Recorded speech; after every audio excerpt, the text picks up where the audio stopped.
Hey guys, welcome back to Clownfish TV. This is Kneon. I am here with Geeky Sparkles. Hello. And it's time for another daily dose of dismal Disney. We're going to talk about Forbes and your favorite author, Caroline Reed. I do like Caroline. Caroline Reed calling Disney out and saying it's no shock that their stock crashed.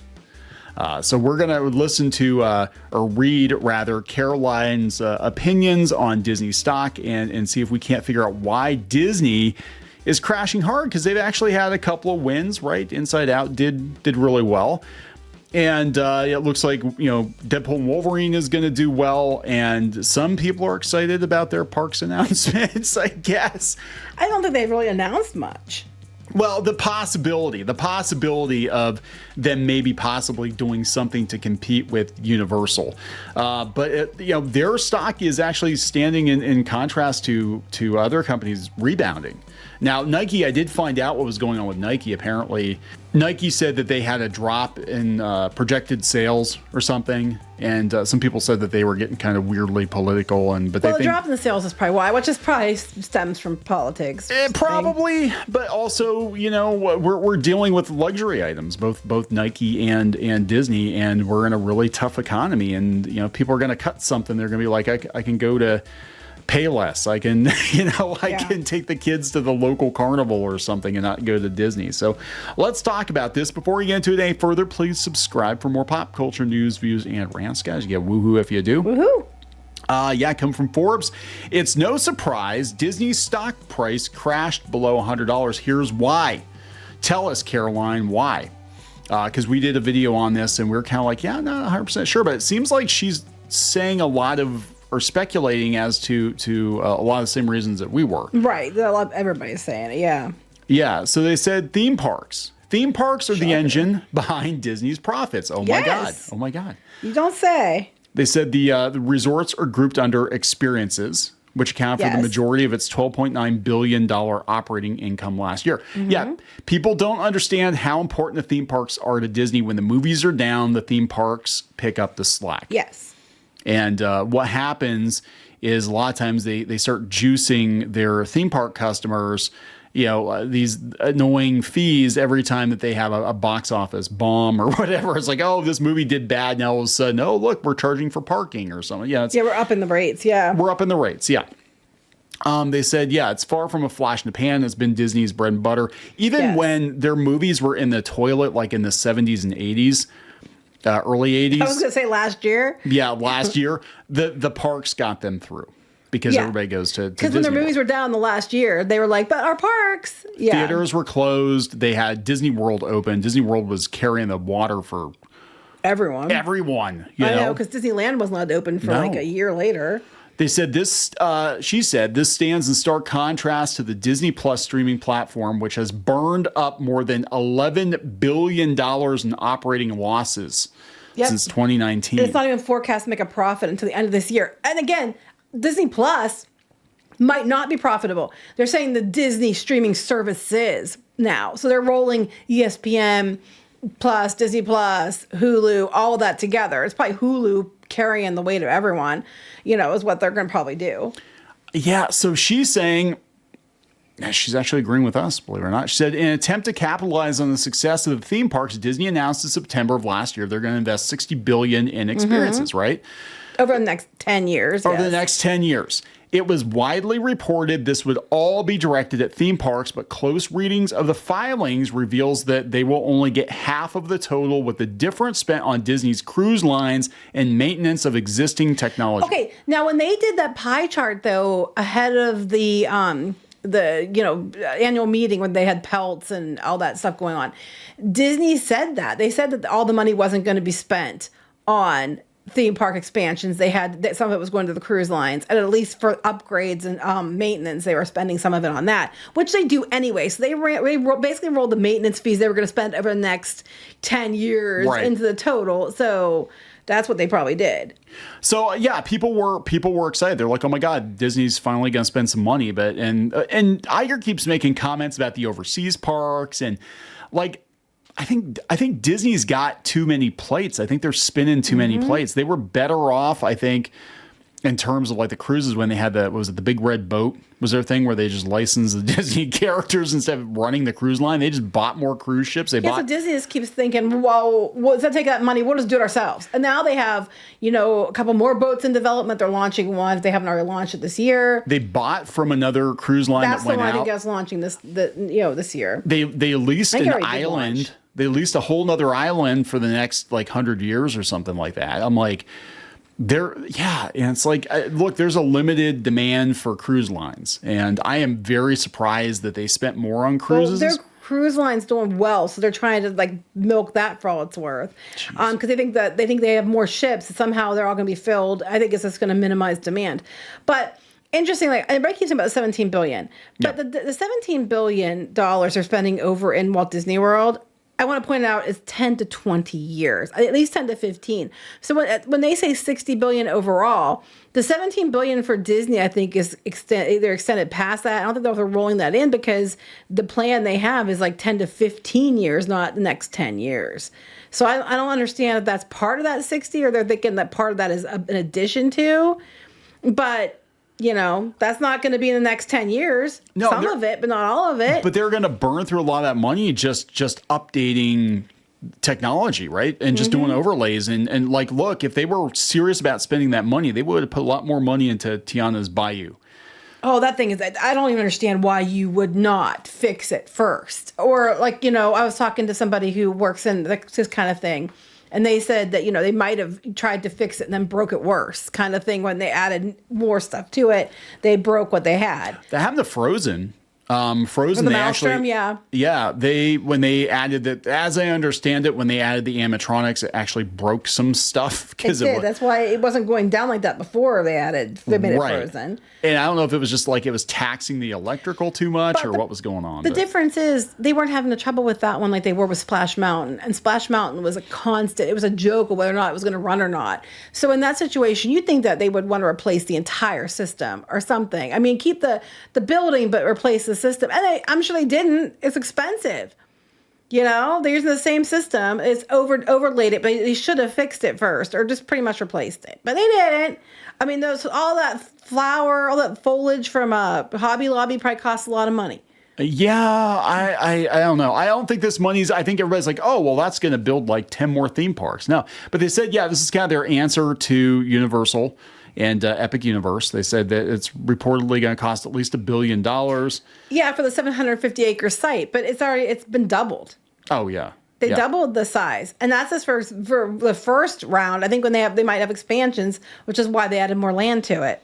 Yeah, they already got the green light for more expansions, and you can see on the layout. It kind of reminds me of Epcot that they have more pads for more World Showcase attractions. They already had plans for extra areas before they doubled the size. Yeah, this is phase one. Like they're going to fill up. You look at the map, like they're going to fill all of this in. There's a bunch of area they had in the original acreage. They had already planned for expansions, and now they doubled that. Yeah, at least here and here you can see it, and then probably around the perimeter or whatever, probably more hotels and shopping and stuff.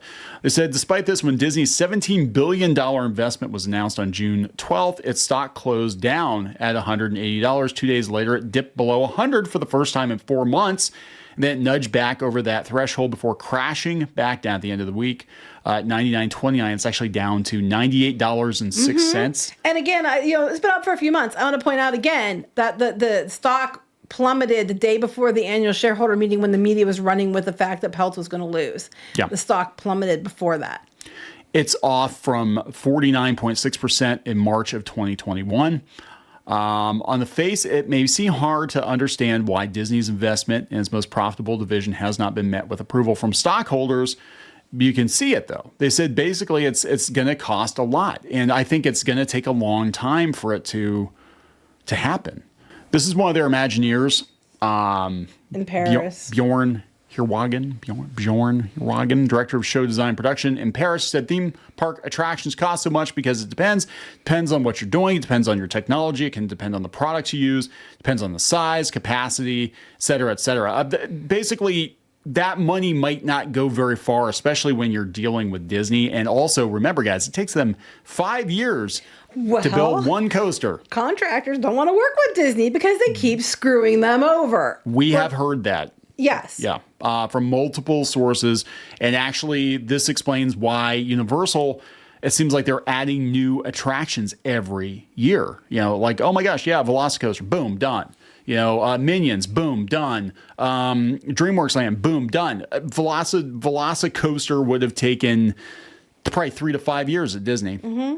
I mean, it's crazy how long it takes them to get stuff done. Like, we're watching How Disney Built America, and we were looking at them building the Contemporary, and they built the Contemporary in the whole Contemporary hotel in like a year and a half. And then now it takes them 5 years to make a roller coaster. It's nothing ridiculous. Like that had ever been done before. And they did it in like a year and a half. I think they're going to run into some problems here soon, because I think people are going to stop going because it's too confusing and it's too expensive. And like they're saying about the pass, the queue cutting passes or used to be free, come at the cost. There's an issue too with people that have DAS. I think the reason they're cutting down on who's allowed to get the disability pass isn't so much as people were cheating it, and the fact that it made it longer wait times for other guests.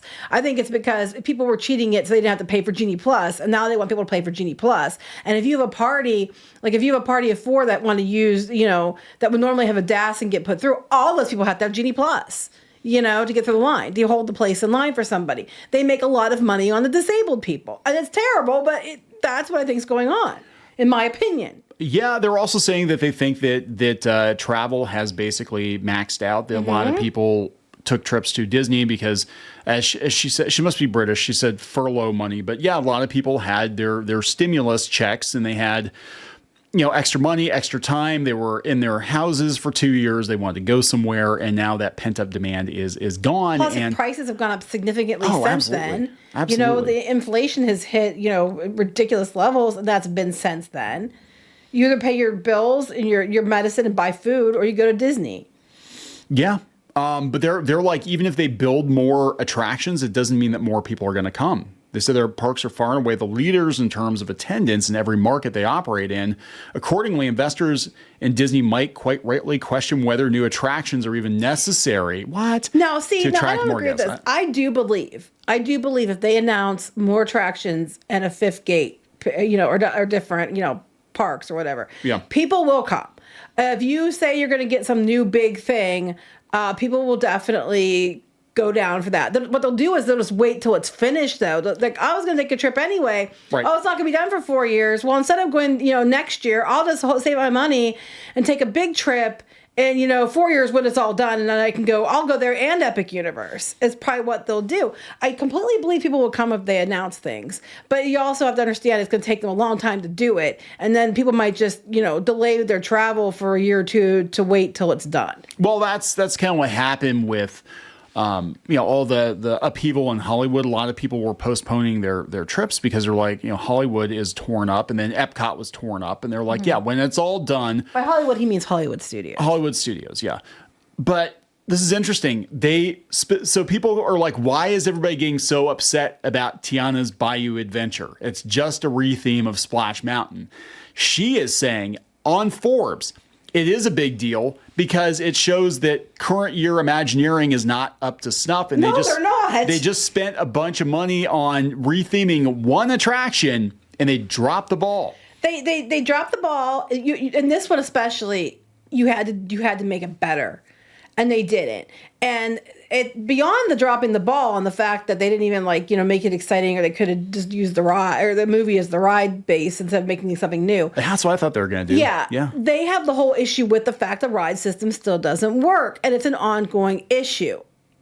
They needed to fix that. It keeps going down. It's at this point, I don't know if it went down today, but it's been pretty much down most every day since it's open to the public. It was down and had to be evacuated several times, many times during previews. How is it? This is what blows my mind about this. How is it that attractions that were built 30, 40, 50 years ago that were using brand new technology, how is it that they are still running?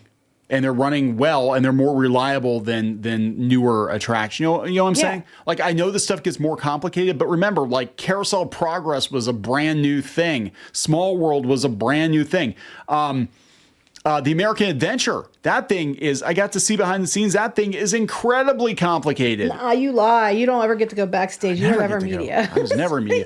But I got to see how it worked. And it's weird. It's kind of like each of the stages is kind of like a big thick slice of toast, and it just kind of pops up, or whatever. Explain it real quick. You mentioned it, so they had to explain to people who might be curious. The American Adventure, for those of you who don't know, it's basically just, it kind of takes us through U.S. history, and they have different show scenes. I like it. I think it's pretty cool. I like that show. Anyway, I like it. People said it was, cry every time. It was problematic, but that was brand new technology, and to the best of my knowledge, that's the only attraction in all the Disney parks anywhere in the world that uses that technology. In fact, when I was there, they said that the guys that had been with it on opening day are still the guys maintaining it, and these guys were probably in their 70s. But I mean, explain how the sets pop up is what I'm saying. They do. They Not have what it is. Explain how the sets pop up. Well, some people don't know what it is. So, yeah. So there's like, I don't know how many scenes there is, like 5 or 6 like major scenes, but as the scene changes, yeah, it's actually underneath the stage, and they've got these stages with the animatronics, and they come up through the bottom of the floor, and they're actually underneath the audience. They're it's really neat. But so they move them like you would like is it kind of like if you're like lifting pallets in a store? They're just put into place. Yeah, it's like hydraulics. They come up. Okay, that's what I'm trying to say. Yeah, you go like one scene goes, scene one pops up, the hydraulic, it lifts it up through the floor, whatever. You do the scene, it goes back down underneath the stage, and then the carriage pushes forward, and then the next one comes up, and it's almost like a toaster. It's like a huge toaster. But what I'm saying is like, they can come up with really innovative stuff like that, brand new, never before seen technology. Same with the contemporary. And now they're struggling with basic roller coasters. They're struggling with... Well, no, it's not even that. It's the theming. I mean, the ride systems, I think, are easy. It's trying to theme it. And the problem you have with the current Imagineers is you're not, the ones that are good, you're not letting them do what they need to do. Right. Now you're so worried about being offensive that you're not allowed to do anything that might be exciting or thrilling, and these, the sensitivity stuff, like, we can't have Dr. Facilier because of voodoo. It's just that's so stupid. So if they do a villains, which is one of the most requested ever, like, I mean, if they did another Gate villains themed, yeah, I don't know how they're going to do that, because it might scare somebody, it might offend somebody, and I just don't know if they're going to be able to do anything interesting, because I don't really have faith in it. All the good Imagineers, most of them, they either got pushed out, they retired, or they went to Universal. And a lot of the people working at Universal now they started as Disney Imagineers, and now they're working at Universal. And so that's, I think consumers are looking at this like, man, Universal is in it to win it. And, Nintendo and Monsters and Burke and even more Harry Potter, it's like, this is going to destroy Disney. Because as she points out correctly, she said Disney recently came under fire from fans for retheming Splash Mountain. Their log flume ride, Splash Mountain, as Princess and the Frog. But they didn't. They made it based on a story that took place after the Princess and the Frog that had no villain and no plot. Likewise, in April of last year, scathing reviews led to them closing the Enchantment fireworks display and replacing it with Happily Ever After. Again, just 18 months. We had that big-ass Stargate thing in Epcot. That thing was hideous. Was it Harmonious? Yeah, the Harmonious one. Oh my gosh, it was so hideous, and it would like block the entire view across the World Showcase Lagoon, and it was terrible. Yeah. They said, Disneyland was beset by criticism when it resumed its flagship nighttime show, Fantasmic. They got rid of the dragon. Now they just have an actor on a pillar. Basically, yeah. They said the disenchantment from fans is a black mark on the resume of Josh D'Amaro, who... I like Josh D'Amaro. I think he means well, but I think he is being limited by budget constraints, and he's being limited by the DEI mandates and stuff that you can't be scary. Meanwhile, Universal's like, oh yeah, we're going to do a whole Monsters Land. It's going to scare the hell out of you.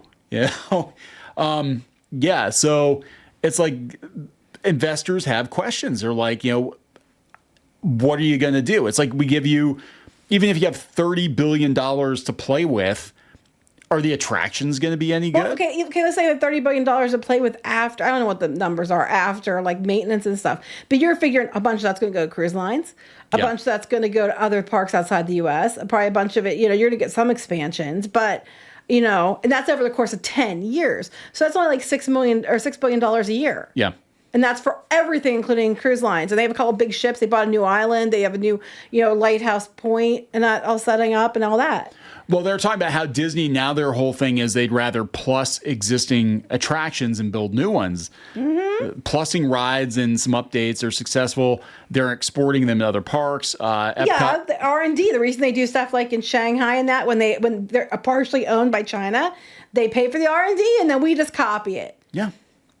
Yes, it's a more cost-effective way of putting investment to use rather than building brand new rides.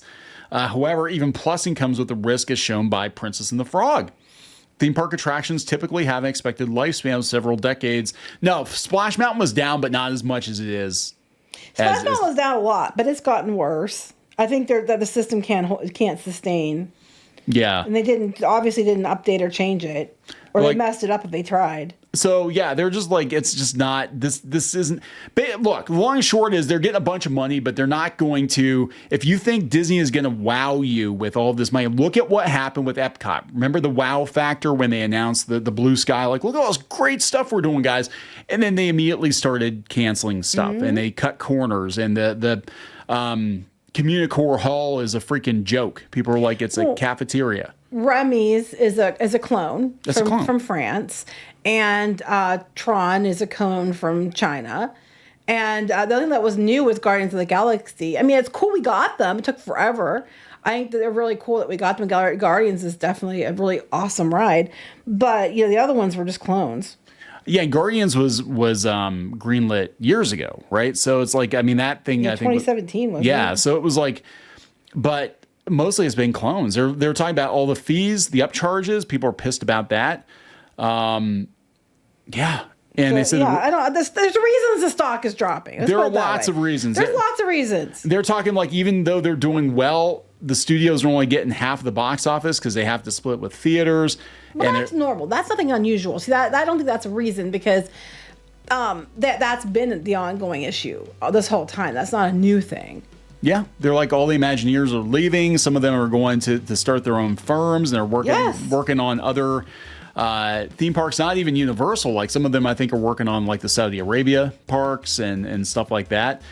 Basically, the long and short of it is that Disney is relying too heavily on IP. They're probably going to take a lot of that money and just plow it into reskinning old attractions, which will probably break down often. And a lot of it's just going to get eaten up by all the bureaucracy. Well, I think a lot of it, too, was already money they were going to spend anyway, and they just rolled it into total to make it look like razzle-dazzle. Just tell them we're spending that much, because you're not lying. You were already going to spend that much on maintenance every 10 years, so much of it, and then just add that to what you're planning on actually using for cruise lines and parks, and then make it sound like a bigger number. It's what I think is going on. Yeah. So I don't think it's going to go as well as people think it's going to. And honestly, even if they have a couple of box office hits, okay, so let's just say they have 2 or 3 big movies this year. How many misfires? How many underperformers in the last 3 or 4 years have they had? They have to make up all that difference, and it's going to take them a while to dig out. And they cannot afford to cheap out on the parks. They can't, but they're going to. They are. We gonna wrap it up? Yeah. Please subscribe for more pop culture news, views, and rants. We'll talk later. Bye.